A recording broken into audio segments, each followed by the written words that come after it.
የተወደዳችሁ ተመልካቾቻችን የአክብሮት ሰላምታችን ይድረሳችሁ። ከኢትዮጵያ ኦርቶዶክስ ተዋሕዶ ቤተክርስቲያን ቴሌቪዥን የሰዓቱን ዜናዎች ይዘን ቀርበናል። አብራችሁን ሁኑ።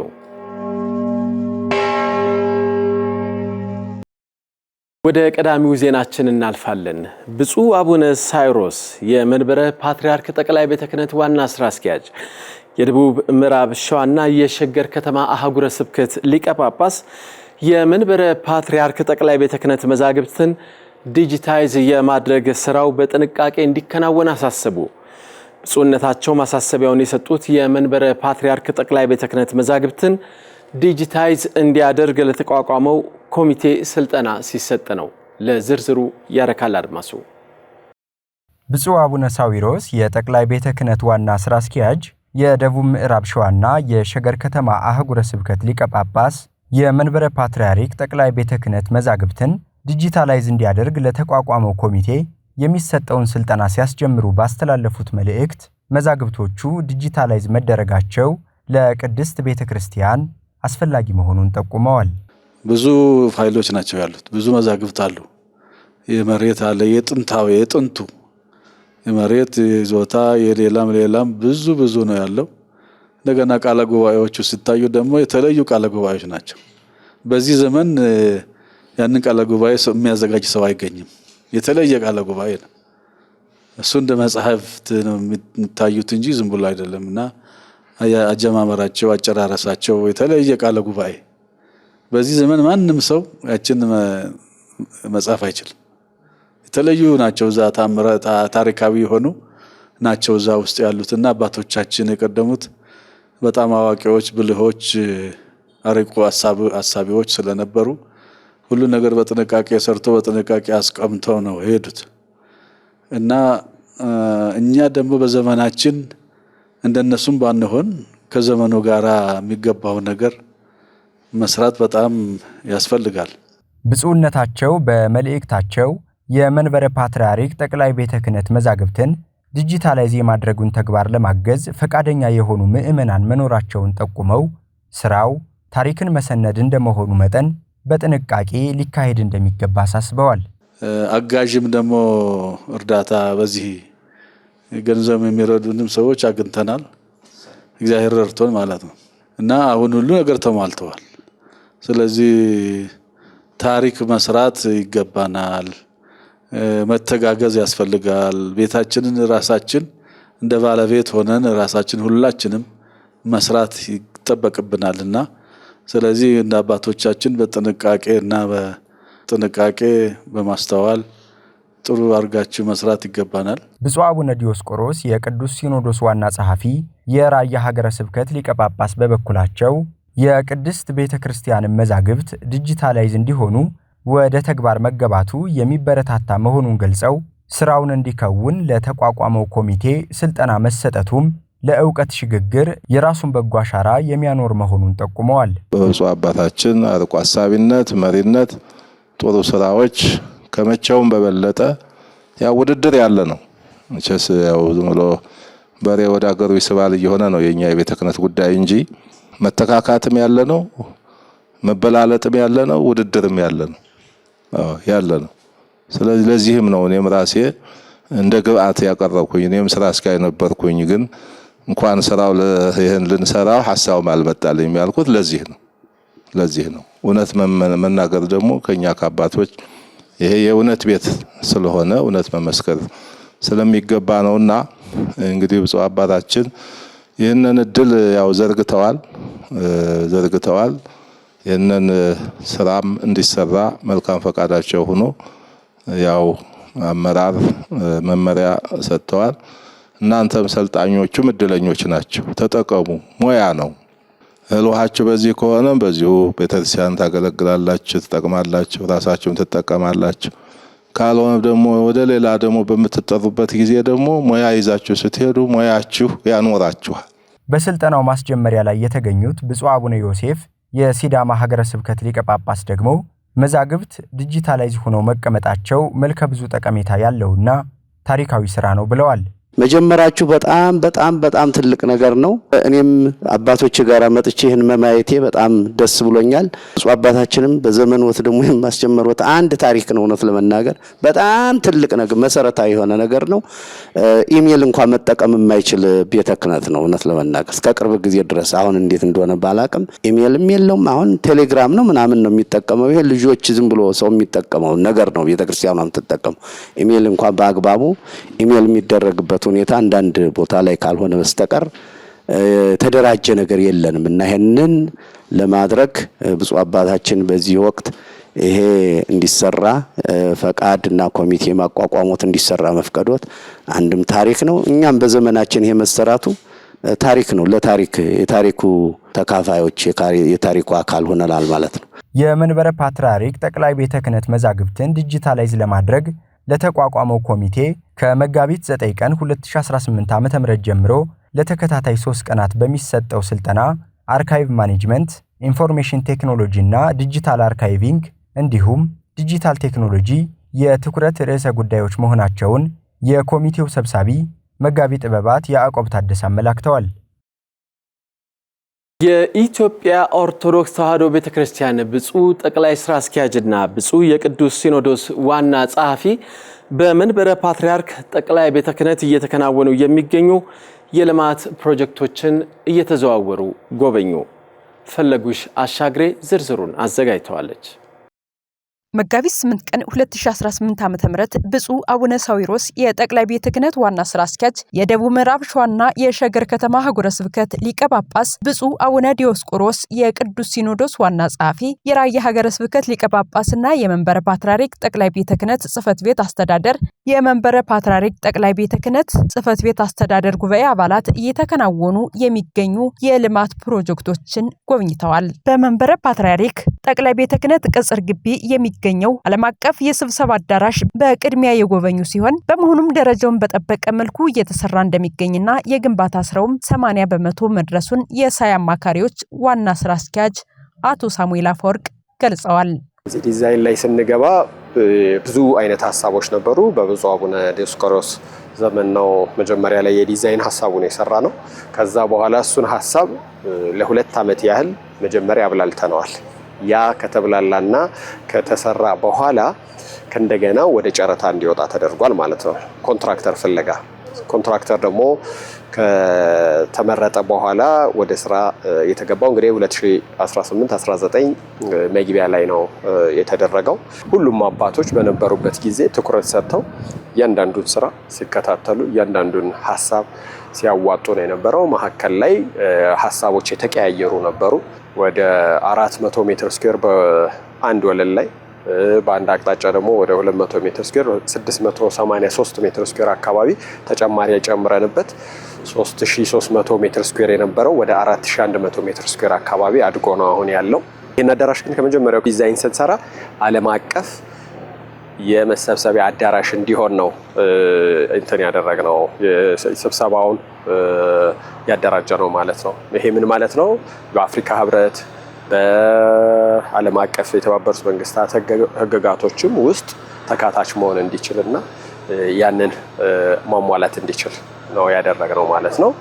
አዳራሹ ሃይማኖታዊ የሆኑ ጉባኤዎችና የተለያዩ የመድረክ ስራዎችን ለማዘጋጀት በሚያስችል መልኩ እየተሰራ እንደሚገኝ አቶ ሳሙኤል ተናግረዋል።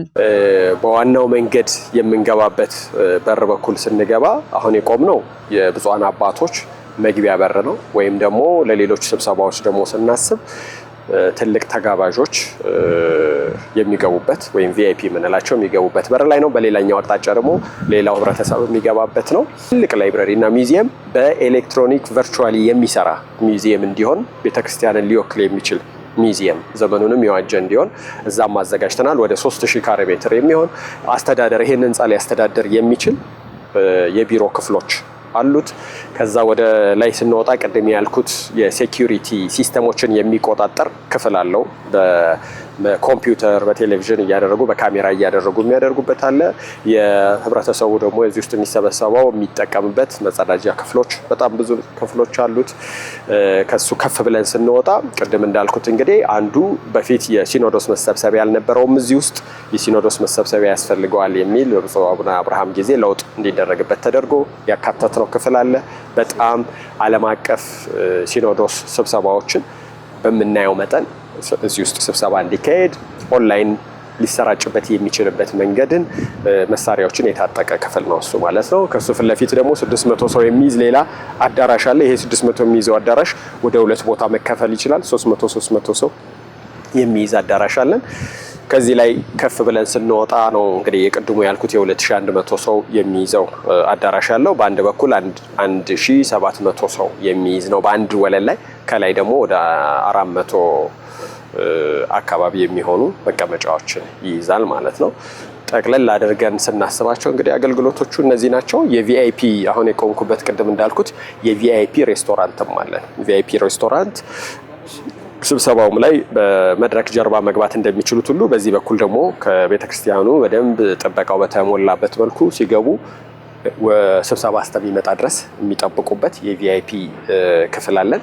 ከሱ ቪአይፒ ጋር አብሮት ደግሞ የቪአይፒ ኪችንም አለን ይሄንን የሚያዘጋጅ። ስለዚህ በጣም ሁሉም የተሳካና የተሳለጠ ነው ብለን እናስባለን። በ4 ኪሎ የሚገኘውን በ6000 ካሬ ሜትር ያረፈውን የህንፃ ቁፋሮና በየደረጃው እየተሰሩ ያሉ 1686 ካሬ ሜትር እንዲሁም አሮጌው ቄራ የሚገኘውን 875 ካሬ ሜትር ላይ አዲስ የሚገነባውን ግዙፍ የቤተ ክርስቲያን የግንባታ ልማት ፕሮጀክቶችንም ጎብኝተዋል። በግንባታ ስራው ላይ ብፁዓን አባቶች የሚያደርጉት ክትትልና ስራው እንዲሰራ የሚያሳዩት ትጋት ቤተ ክርስቲያን በተለያየ መልኩ የምታስገነባቸውን ህንፃዎች በፍጥነትና በጥራት የግንባታ ስራው እንዲካሄድ በማድረግ በኩል ከፍተኛ አስተዋጽኦ ያለው መሆኑን መጋቢ ካህናት አባ ሀብተ ጊዮርጊስ አስራት የገዳማት መምሪያ ኃላፊና አቶ ሳሙኤል ገልጸዋል። ወደ 7 ዓመት አካባቢ ሊሆነው ነው ያገኙት። ይሄንን ብፁዕ አቡነ ሳዊሮስ እና ብፁዕ አቡነ ዲዮስቆሮስ 65% ላይ ደርሶ ነው የተገኘ። ስራው እየተፋጠነ ይገኛል። እንደዚህ ያሉትን አባቶች መደገፍ፣ አይዟችሁ በርቱ ማለት ነውና እንግዲህ ስራቸው የተቃና የተስተካከለ እንዲሆን ሁላችንም ማገዝ ይጠበቅብናል።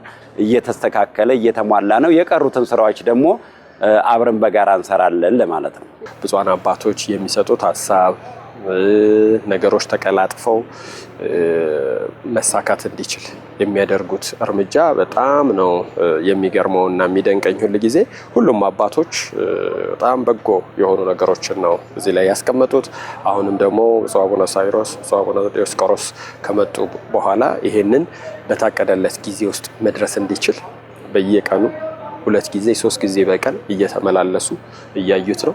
በጀርባ በኩል የምንመለከተውም የመኪና ማቆሚያ ወደ መሬት መውረድ እንዲችል ደግሞ አካባቢው ላይ ያሉትን ነገሮችን እንዲመቻች በማድረግም ትልቅ አስተዋጽኦ ተደርጓል። አሁን እንደምታዩት ግቢው ላይ ትልቅ እንቅስቃሴ እየተደረገና ወደ አፈጻጸም ደረጃ ፊኒሺንግ ሌቭል የምንለው ላይ ነው ያለ ነው ማለት ነው።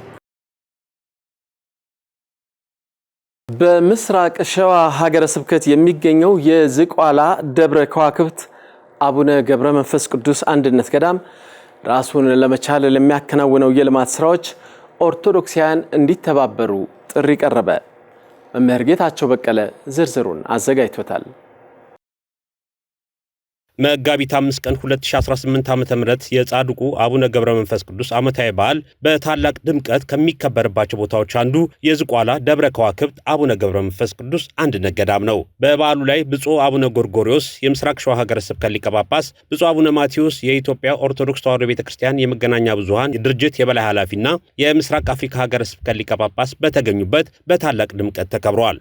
የገዳሙ አበምኔት መምህር አባ ኢሳያስ ወልደ ሰንበት እንደተናገሩት ባለፉት ጊዜያት ገዳሙ ፈተና ቢገጥመውም በእግዚአብሔር ቸርነት በጻድቁ ጸሎት በአሁኑ ሰዓት ተረጋግቶ እግዚአብሔርን እያገለገለ የተለያዩ የልማት ስራዎችንም እያከናወነ እንደሚገኝ ገልጸዋል። እና የአንጋፋ ገዳማችን ታሪካዊውና የቅርስ ቦታ ዝቋላ ደብረ ከዋክብት እንደምታዩት ተራራ ላይ ያለ ለአዲስ አበባ ቅርብ ሆኖ ሳለ ርቆ የሚኖር ቦታ ነው። ያው መንገድ የለውም እንደምታዩት። እናንተ ሁላችሁም እየደከማችሁ እየለፋችሁ ነው የምትወጡት፣ ለበረከት ነው ግን እና ብዙ መልማት እየቻለ ከቦታው ርቀት ወይም ደግሞ ለከተማው የቅርብ ርቅ በመሆኑ ብዙ የልማት ስራዎች የሉትም። አሁን ግን በተለያየ መልኩ ራሱን ለማገዝ ራሱን ለመርዳት የተለያዩ የልማት ስራዎችን እያንቀሳቀስን እንገኛለን። አንደኛ ያው ያያችሁትም ትኖራላችሁ፣ ያላያችሁትም ማየት ትችላላችሁ። ራሱን ለመርዳት ገዳሙ የዘይት መጭመቂያ አቋቁሞ እየሰራ ይገኛል። ሁለተኛ ደግሞ በአዲስ አበባ ከተማ አንዲት ባለ ተስፋ ምዕመን የሰጡን ቦታ ቤት ነበረ። ያ እየተከራየ ገዳሙ ይረዳበት ነበር። በአሁን ሰዓት ግን በኮሪደር ምክንያት ፈርሶ ሌላ ለውጥ ቦታ አግኝተን ለመስራት እየተዘጋጀን ወይም ጀምረናል። ስለዚህ እናንተ ምዕመናን የጻድቁ የአባታችን የአቡነ ገብረ መንፈስ ቅዱስ ወዳጆች ሁላችሁም አቅማችሁ በቻለ መጠን ይህንን የልማት ስራ እንድታግዙን በጻድቁ ስም አደራ ለማለት እፈልጋለሁ።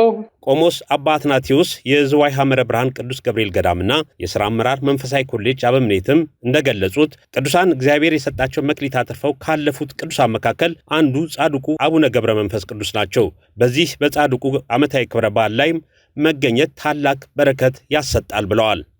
አባቶቻችን ሁሉም ቅዱሳን እግዚአብሔር የሰጣቸውን መክሊት አትርፈው ነው ያለፉት። እግዚአብሔር ለምን እንደፈጠራቸው አውቀው ተገንዝበው ለተፈጠሩበት ዓላማ ኖረው እንደ ፀሐይ አብርተው ነው ወደ ፈጣሪያቸው የተጓዙት። ከነዚህ ቅዱሳን መካከል አንዱ ታላቁ ግብፃዊው ደግሞም ኢትዮጵያዊው ጻድቅ አባታችን አቡነ ገብረ መንፈስ ቅዱስ ነው። ሁላችንም እንደምናውቀው ታሪኩ እንደሚነግረን ገድላቸውም እንደሚያስተምረን መጋቢት 29 ጽንሰታቸው ሆኖ የጌታ ልደት ተከትሎ የሚከበረው የልደት በዓላቸው ታኅሳስ 29 ልደታቸው ነው።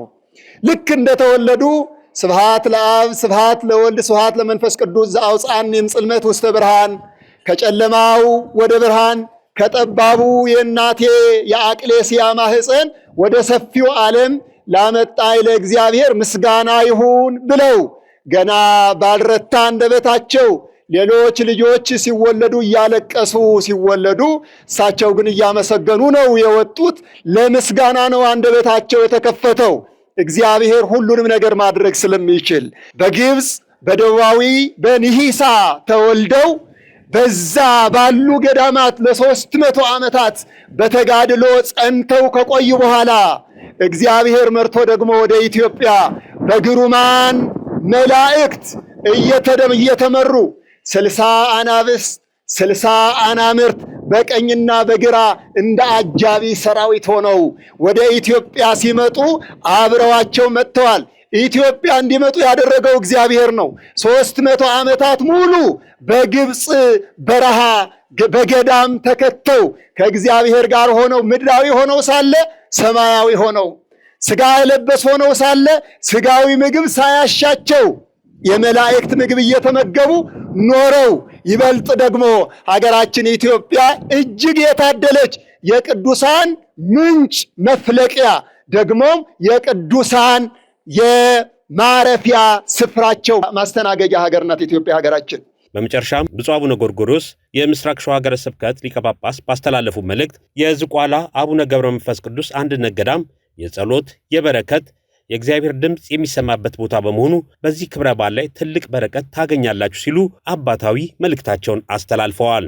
ይህንን ስፍራ ይህን ቦታ የቅዱሳን ስፍራ ነው፣ የመጸለያ ቦታ ነው። ይህንን ተራራው ሁሉ ራሱ ሰባኪ ነው። እናየው ይህን ግርማ ሞገስ ያለውን ገዳም ይህንን ገዳም ስንረግጠው ራሱ በረከት የበረከት ቦታ ነው። መላእክት የቆሙበት ቦታ ነው የቆምነው። አባቶቻችን እግዚአብሔርን የጋበዙበት ቦታ ነው የቆምነው። እግዚአብሔርን ያገኙበት ቦታ ብርሃን የተፈገፈገበት ቦታ ሩብ እግዚአብሔር ለየዋሃን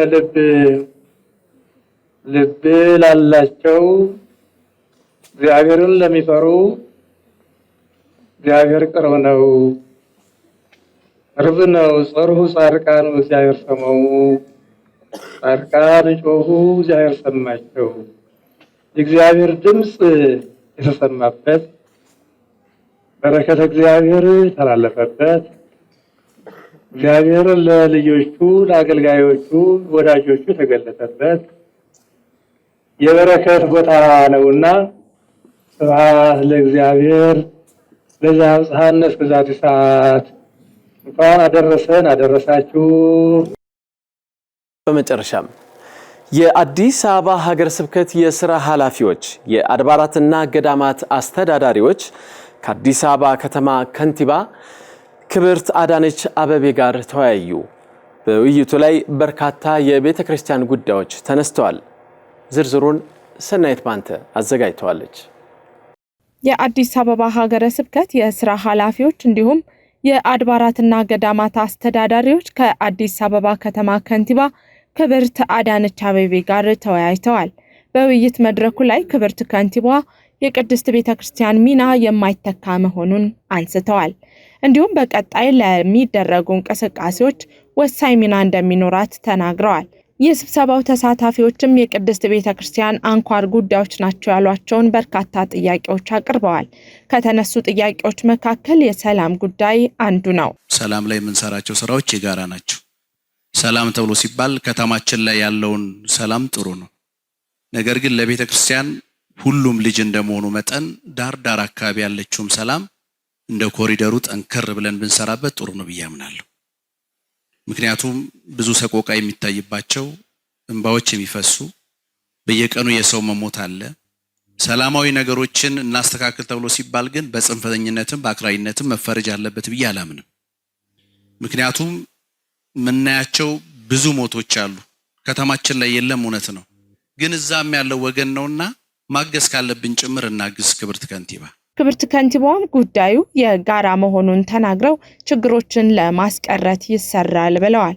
ለሰላም በጋራ እንስራ፣ ሰላም ሁሉም ጋር በተሟላ ሁኔታ ይስፈን፣ ግጭትን እናስቀር። ይሄ በእውነት የተባረከ ሀሳብ ነው። ይሄንን ከልብ እንደተናገር ነው ከልብ ከሰራ ነው ኢትዮጵያችን ለጣልቃ ገብነትም ለተለያዩ አላስፈላጊ ግጭቶችም የሰው ህይወት መጥፋትም የንብረት መውደምም አትዳረግም።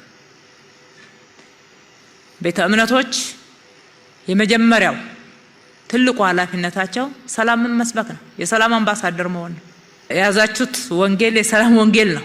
ምእመኑ ደግሞ ይመራል ብለን እናምናለን። ባጋጠሙ ቦታዎች ላይ ህግ ማስከበር ላይ መንግስት ብዙ ዋጋ የከፈለ ነው። አሁንም ህግን ለማስከበር ምንም ወደ ኋላ የሚልበት ምክንያት የለም። ግጭቶች በደረሱበት ቦታ ላይ ብዙዎች ለህግ እንዲቀርቡ እየተደረገ ነው። ተጠናክሮ ይቀጥላል። ግን እዛ ሳይደርስ እናስቀር። የይዞታ መረጋገጥን የተመለከቱ አጀንዳዎችም በሂደት ምላሽ እያገኙ መሆኑን አብራርተዋል። ከአገልግሎት አሰጣጥ አንጻር ከመሬትና ከግንባታ ፍቃድ ጋር ያነሳችሁትን እንፈትሻለን፣ እናስተካክላለን። ሁሌ ነው የምንፈትሸው። ችግር በገጠማችሁ ልክ ግን በመረጃ በሰጡን ጥሩ ነው። በመረጃ ችግር የቱ ጋር እንዴት መቼ እንደገጠማችሁ ሌላም እዚህ ጋር እንደው አልደግመውም ብዬ ነው አባታችን ያነሱትን እንደዛ የሚናገሩ ሰዎች ካሉ ቀኑን የት ክፍለ ከተማ የት ወረዳ አንዳንድ ግለሰቦች በዚህ ደረጃ ካጠፉ ያንንም ወረዳ አይወክልም እንኳን ቀርቶ የራሱን ሴክተርም ስለማይወክል መረጃ በሰጡን ነው አስተማሪ የሚሆነው። አስተማሪ እርምጃም ስለምንወስድ ማለት ነው። ከዲጂታል ካርታ ጋራ ያው ዲጂታል ካርታን አዲስ አበባን ካርታ ከብዙ ማጭበርበሮች ለመታደግ ስንል ሁሉንም ጥንታዊዎችንም ዲጂታላይዝ እያደረግን ነው። በዚህ ሂደት በርካታ ስለሆነ ወረፋ አስጠብቋቸዋል፣ እያስጠበቃችሁ ነው። አሁን ግን ወደ ፍጥነት ደረጃ ላይ አምጥተናል። ነባሮቹ ላይም አዳዲስ የምንወስነው ውሳኔ ወደ ግንባታ ለመግባት ጫና ስላለ ቶሎ ስጡን ስለሚባል እና የእናንተኑ መብት ለመከላከል ነው። ዲጂታል ከሆነ በቀላሉ ማጭበርበር አይቻልም። ፎርጅድ ካርታዎች በሰው ይዞታ ላይ እየመጡ እኔ ነኝ ባለመብት የሚሉ የፍርድ ቤት ክርክሮች ብዙ አስተምረውናልና እሱን ለማስቀረት ጥረት እያደረግን ነው። ነባር ከሆነ ያው መብት ለመጠበቅ ስለሆነ ምንም የሚቀየር የሚለወጥ ነገር ስለሌለ ስለዘገየ የሚነካ መብት የለም። አዲስ ወደ ግንባታ ለመግባት ከሆነ ደግሞ ቅድሚያ እንዲሰጥ እየተደረገ የተስተናገደ ነው። የቆየ ካለ ልናየው እንችላለን። ነባሮቹ ካርታ የላቸውም ያላችሁትን እየሰጠን ያለ ነው። የቀረበት ካለ በየክፍለ ከተማው አመልክቱ። ለነባሮቹ ብዙ ካርታዎች እንደተሰጠ አውቃለሁ። ለነባር ካርታ ማንሰጥበት ምንም ምክንያት የለም። እየተገለገላችሁበት ያለ ቤተክርስቲያን ከመሆናቸው አንፃር ይሄንን ደጋግመን ለአባቶች ግልጽ አድርገናል። የአዲስ አበባ ሀገረ ስብከት ዋና ስራ አስኪያጅ መላከ ምህረት ቆሞስ አባ ገብረ መድኅን ንጉሴ በበኩላቸው የቅድስት ቤተክርስቲያን ታላቅነት ከተገለጠው በላይ መሆኑን ተናግረዋል። ውስጧ ሲታይ የብሔር ብሔረሰብ ክምችት ነው ያለባት። ዜግነት የላትም፣ ብሔር የላትም፣ ማንነት የላትም። ማንነቷ ብሔሯ ሰማያዊ ነው። በምድር ሰማያዊ ስርዓትን የምትገልጥ ልጆቿን ሰብስባ የምትቀድስ ልጆቿን ሰብስባ ወደ እግዚአብሔር የምታሳድግ መሪዎችን እንዲያከብሩ እንዲታዘዙ አብረው እንዲያለሙ የምትመክር የምትሰብክ ስንዱ እናት ናት ቤተክርስቲያናችን። ኢትዮጵያውያንን ከማሰባሰብ አልፋ አፍሪካን የምታቀነቅን የአፍሪካ እናት ነኝ ብላ በዛ ልክ ልጆቿ ከፍ እንዲሉ ኢትዮጵያን አይደለም አፍሪካን ለመምራት ዓለምን ለመምራት የሚናፍቁ ከፍ ያለ አስተሳሰብ አይምሮ ያላቸው ልጆችን የምትወልድ እየወለደች የሚያለች እናት ቤተክርስቲያን ናትና የህዝብ ትስስር ላይ እውነት ነው ከተገለጠውም በላይ ነው ስራዋ ሚናዋና ይሄንን በዚሁ እንዲያዘልኝ ፈልጋለሁ። የተከበራችሁ ተመልካቾቻችን ከኢትዮጵያ ኦርቶዶክስ ተዋሕዶ ቤተክርስቲያን ቴሌቪዥን ለሰዓቱ የነበሩን ዜናዎች የተከታተላችሁትን ይመስላሉ። ሌሎች መርሃ ግብሮቻችን አሁንም ይቀጥላሉ። ቆይታችሁ ከጣቢያችን ጋር እንዲሆን በአክብሮት እንጋብዛለን። መልካም ጊዜ